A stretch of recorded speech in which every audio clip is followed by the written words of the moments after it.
This is Dessert Passport, where we'll be randomly selecting the top 100 desserts in the world and then ranking them. Let's do it. This list was originally created by Taste Atlas in February of 2025, but I recently learned the list updates periodically, so I'll be working from the original list I found in mid-February. It looks like the random cookie wheel has selected Daifuku for the first recipe. I'll link it in the description if anyone is curious about the other recipes on the list, or this recipe of course. Daifuku originates from Japan. It's essentially mochi with a sweet red bean paste filling. Red bean mochi is actually my favorite type of mochi, so I decided to try to make it from scratch. All the recipes I found said it would be fun, easy, and rewarding. I can say from my first try that I don't know if I agree with all of that, but I guess that's okay too. There are different fillings you can use for mochi, like strawberries, caramel, or ice cream. I'll try to stick to the original recipes from Taste Atlas for equality between each rating, and that means bean paste. First, you need to rinse 7 ounces or 1 cup of adzuki beans, which you can see here. Next, you need to boil the beans just a little bit, and then drain them. I actually almost burnt my hand on this step, but it's okay, because we all know that chicks dig scars. I called a friend to see if guys dig scars as well, and the results were nothing short of astounding. Put the beans back in the pot of boiling water for at least an hour. At the end, they should be easy to squish with your hands. I believe I left mine in for just about 75 minutes. It could have gone on just a tad longer. I only had to top off the water once during boiling, but feel free to do it as often as needed. No one wants burnt beans, because that's only what a Dunkin' coffee is for. Drain them again. Add about 100 grams of white granulated sugar and then stir until dissolved.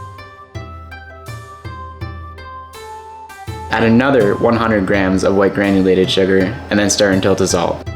Add a little bit of salt, approximately a teaspoon, and cook down until a paste forms. I clearly overcooked mine, so yours should look a little bit better, less like oatmeal and more like paste. Mine do look a little dry and crumbly compared to what I was going for, but this took way too long to not just give it a shot anyways. I went for a more coarse preparation on the bean paste to try to give some variety in terms of texture. I thought it would separate the chewy mochi dough from the filling. To cool the beans, pour them out and spread them as evenly as possible onto a sheet pan.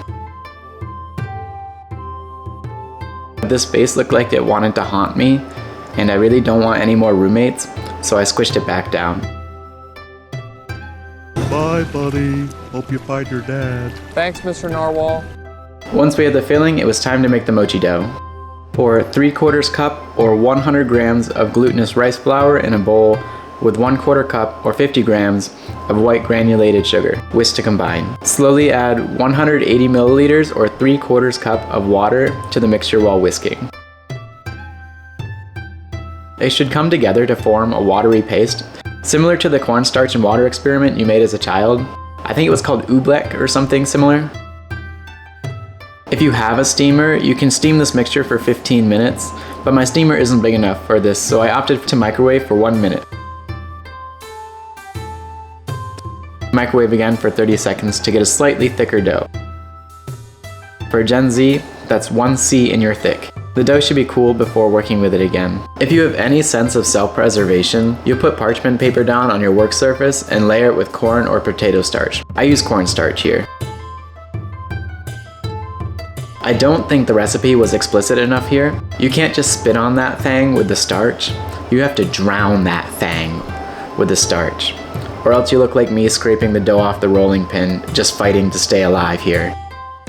I do use the center of the rolling pin instead of the handles because I feel like I get better downward pressure, and the wooden handles flex a little bit when I use them.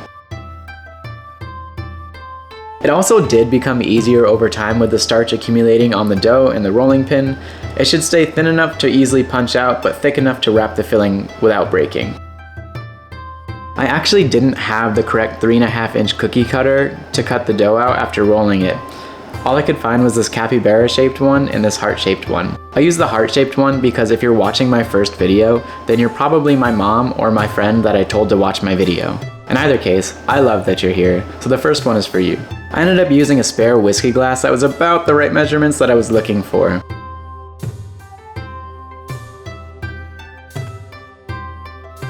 The goal is to roll and cut out as many circles as possible and then re-roll until all of the dough is used. I'm not sure how many I made, but I felt it in my soul and my wrist that it was a lot.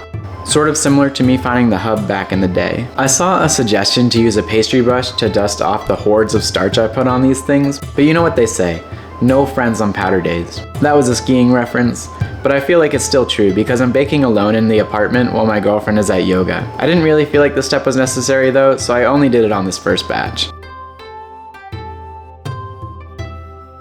To prevent the cutouts from sticking, plastic wrap should be used to separate each layer of the mochi dough.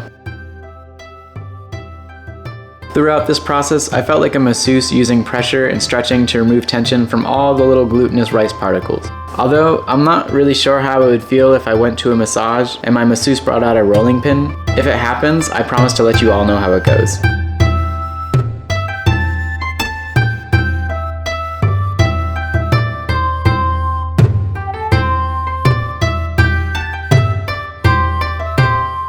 To assemble the Daifuku, I used about a teaspoon of filling for each wrapper. I got a good rhythm of it towards the end. Unfortunately, I only recorded the first few. And that resorted to me wrapping them in plastic wrap to get the perfect little mochi spear shape. Eventually I would shape them by hand and then wrap them in the plastic wrap to maintain that shape. For optimal freshness, they should be stored in an airtight container and used within the next couple days.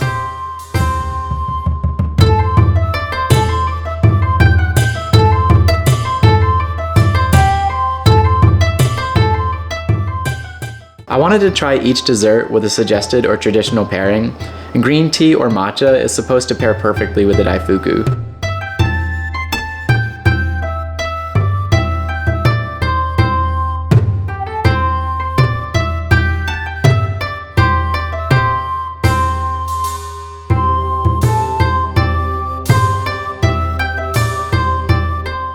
I only used a small bit of honey to sweeten it, since the dessert itself is quite sweet. The ratings will be based on an average score from Claire and I and then put into a spreadsheet to rank. I thought the coarse mochi was the way to go, but I could tell it was slightly overcooked and dry. That's not to say the recipe is bad, but I am curious how it would turn out without my own incompetencies on display. I found the lightly sweetened matcha contrasted well with the sweet dough and filling of the Daifuku. The earthiness of the beans and the tea also complemented each other out very nicely. At the end of the day, I'd give this a 5 and Claire gave that a 3. This gives us an average of 4. I'm not too torn up about it, this was a first attempt. Claire also told me beforehand that she doesn't like red bean anyways, so I'll take a 3 as a win. I don't think I did it any favors by overcooking the red bean paste, or maybe it was too coarse. Join next time to see where we go in the world. Bring your passport.